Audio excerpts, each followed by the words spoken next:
Fala pessoal, tudo beleza? Então nesse vídeo de hoje eu vou mostrar para vocês como eu escolhi 5 princesas, filhas de uma rainha, que tem características que eu gosto, rainha Mandaçaia. No conjunto de caixas que temos aqui, há 2 delas que a gente considera diferente. Ela tem mais potencial evolutivo, ela é uma colônia que tem um diferencial perante as outras. E essa Mandaçaia a gente já vem observando já há alguns anos, que as filhas que tiramos dela nascem também com características da própria colônia mãe. Isso já há estudos também sobre isso, né? Da abelha normalmente puxada, aquela caixa X tal, que a gente considera caixa boa ou ruim, nasce com características, valores genéticos parecidos. Diante desse princípio, eu venho observando, através das evoluções que eu venho fazendo, o processo de multiplicação de abelhas. Eu falo para vocês aqui já em outros vídeos, já mostrei, eu não gosto de fazer divisão, eu evito de fazer divisões, porque eu acho, no meu caso, eu perco muito tempo, digamos assim, e não aproveito bem aquelas rainhas que têm potencial que eu gosto de escolher, entende? E a natureza, ela já faz isso, ela seleciona sempre os melhores indivíduos.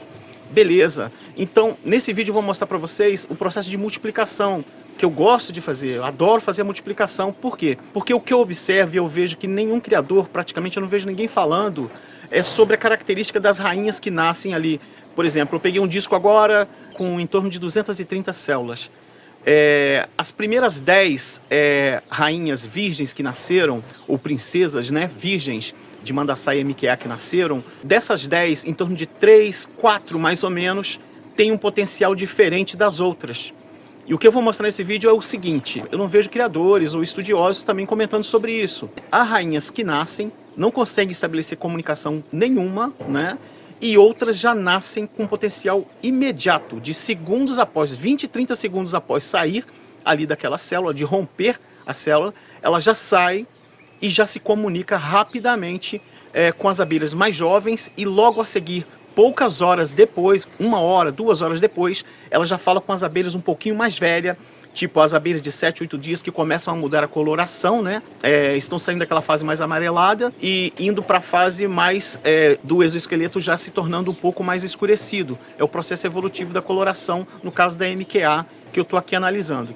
Esses estudos e observações eu já faço desde 2019. Tanto com bugias, eu utilizo os mesmos métodos para bugias e para mandaçaias, que são as abelhas que eu tenho mais facilidade aqui e acesso no momento, e são da minha região, tá? Eu trabalho com abelhas da minha localidade, eu não lido com abelhas de fora. Já me ofereceram abelhas que não são dessa região de ocorrência e eu não trabalho com essas abelhas. E o que acontece? Essas rainhas vão nascendo, com esse diferencial, eu vou separando essas rainhas, eu vou alimentando elas apenas com um pote de pólen e outro de mel.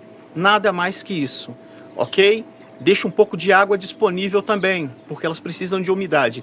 E o acasalamento, ele é feito com os machos coletados de uma outra colônia que eu também sei que é uma boa colônia. Veio de uma outra região aqui da minha cidade, da minha localidade, mas ela é diferente. São abelhas melhores, digamos assim, mais potencialmente são melhores produtivas, são mais fortes, são mais resistentes também a ataques também de forídeos, entre outros. Elas reagem mais rápido, porque tem colônias que agem mais rápido contra o ataque de invasores, de inimigos. Elas são mais alertas. Eu não sei se mais alguém observou isso, mas é uma observação que eu faço. E essas observações que eu faço, amigos, elas não são assim de 1 vez, 2 vezes, 5 vezes. Eu observo durante várias vezes, 10, 20, 30 vezes e durante anos. E por que é difícil ter esse tipo de observação? Porque requer horas e ninguém tem tempo mais. Ah, mas eu tenho tempo? Não, eu faço o meu tempo acontecer. Porque eu amo isso, eu amo lidar com essa observação. Eu faço isso desde criança. Então, essas observações são diferenciadas. Sim, porque faltam pessoas que vão parar horas para observar. Durante o dia, durante a noite, durante a madrugada. Tem um tempinho, passa, dá uma olhadinha, nem que seja de 1 minuto. E pode estar acontecendo um fato, uma situação diferente.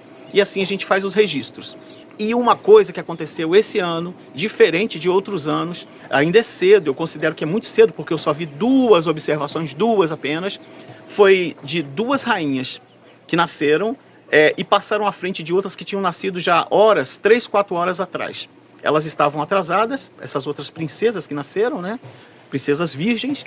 E aí o que acontece? Nasceram essa que veio depois, nasceram 2. E essas 2 que nasceram, elas passaram à frente na comunicação com abelhas mais jovens, com as abelhas intermediárias. E logo quando chegou 10 horas depois, aproximadamente, ela já tinha estabelecido o domínio de praticamente 90% da colônia. Todo mundo já obedecia a ela, já tinha abelhas construindo potes, já estavam já num processo de evolução diferente de outras abelhas. Aí eu separei essas duas.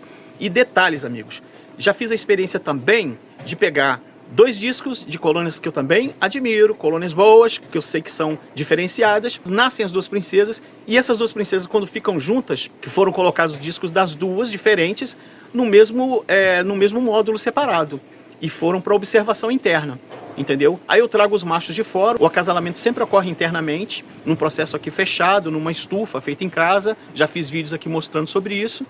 E o que acontece ali dentro, acontece delas terem uma receptividade muito mais aceitável com os machos diferentes, que elas não conhecem, que não são da colônia mesma, da mesma mãe, né? Então eu trago esses da outra colônia, que é de fora. Por exemplo, eu bato na caixa, separo ali em torno de 25, 30 abelhas que vão saindo, e eu noto que ali tem um grupo de machos também. Passo ela para esse recipiente fechado, onde ela vai acasalar com os indivíduos, e eu noto que essa rainha tem uma aceitação muito mais objetiva, muito mais rápida, com esses machos desconhecidos, entendeu? Os odores, a comunicação, ela é muito melhor estabelecida com essas características genéticas que são diferentes, e as abelhas sabem identificar isso, quando é a mesma família e quando não é. É uma observação que já noto. Se eu colocar grupos familiares, os mesmos grupos, acontece de haver mais dificuldade, e a princesa quer sair, ela quer fazer voo. Mas quando acontece, já até falei em outros vídeos aqui anteriores, até nas bugias eu mostrei isso.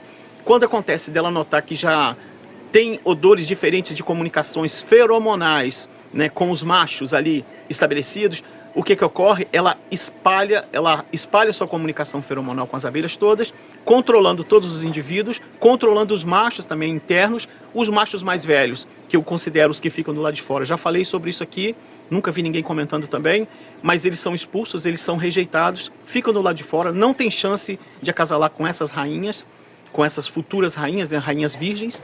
Eu não vejo eles com possibilidade alguma, eles são mais lentos, a gente consegue pegar eles até com a mão.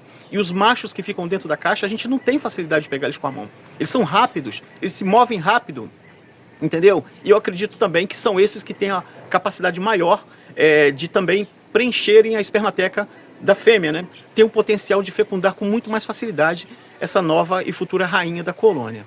Então as abelhas escolhem isso. Outra coisa, e vou mostrar nesse vídeo também, é importante vocês verem esse passo a passo para vocês entenderem quando eu mostrar os vídeos, os trechos do que eu estou replicando, e dessas 5 colônias filhas que eu fiz a partir de um disco.